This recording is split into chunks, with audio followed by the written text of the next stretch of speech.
An Israeli strike in Gaza City Sunday night targeted and killed a journalist with Al Jazeera. 6 other people, including at least 3 other journalists from the news outlet, were also killed. The Israeli military said that it targeted and killed Al Jazeera correspondent Anas al-Sharif after accusing him of leading a Hamas cell, an allegation that al-Sharif had previously denied.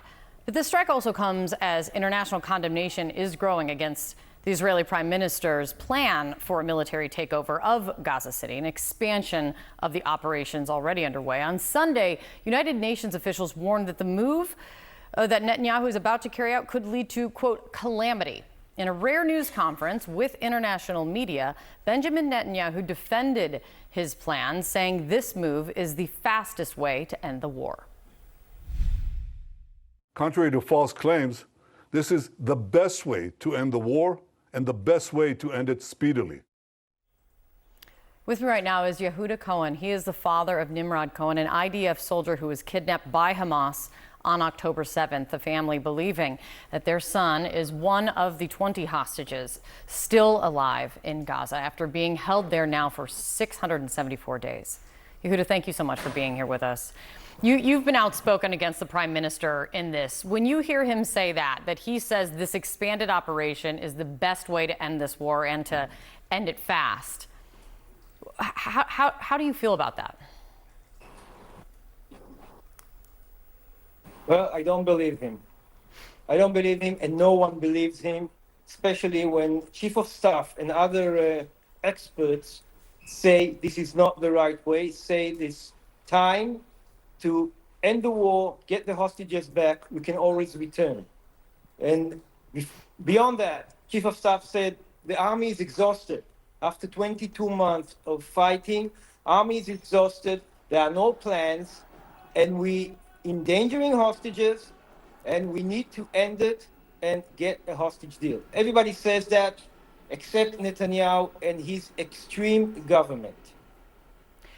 You said something to the BBC last week that really is striking, that you said that you believe that Netanyahu prefers the hostages dead because it is going to make it easier for him to continue to carry out attacks on Gaza. Do you really believe that he does? Do you really believe that he does not care about getting your son and others home? No, he does not care, and time proves it. Time proves it, 22 months. The fact that he's the only one who is insisting on partial deals and then breaching them, both partial deals were in the past. He insisted on having them, and he breached them. Looking at the last one in January 25, he did not mandate a negotiation party on the 16th day to negotiate the second part. And at the end, after Hamas released all the hostages that were in the list, he did not withdraw from the Philadelphia corridor, part of the first deal. And of course, after that, he did not went through a second deal, and he went back to fighting in Gaza and went to the plan of releasing another 10, another partial deal, 60 days, etc. Nothing came out of it. Netanyahu is stalling. He sees the hostages as a burden because it pressures him from inside, from Israeli society itself, from the opposition, from the army, from the families, and he needs. He only wants to conquer Gaza because he wants to satisfy his extremists in his coalition, Ben-Gvir and Smotrich, and it will be easy for him to do that if all the hostages were announced dead. Simple as that. I've heard some of the families of the other hostages now making a new direct appeal to President Trump, actually, to get involved, to either change Netanyahu's mind or get a deal done before this expansion and this takeover really begins. What do you think will change the direction that you see this going? What do you think would change the prime minister's mind? What I think would change, since Netanyahu is ignoring public opinion in Israel or expert opinion in Israel, only pressure from the outside. Either Donald Trump, where in the past we were asking him to force Netanyahu to end the war and go to a hostage deal. We had a lot of hopes in Trump's declaration he is for ending wars.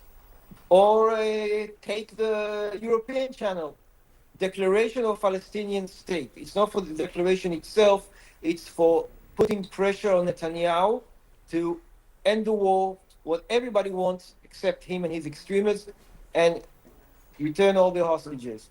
So only external pressure, either from the Trump administration or from the European, UK, through the declaration and even sanctions. Something has to be done after 22 months to stop the war and get the hostages back. My son, Nimrod, in person, was serving in the army. He was there because he was posted there. But more than that, he was posted with a dismantled tank. He couldn't fight.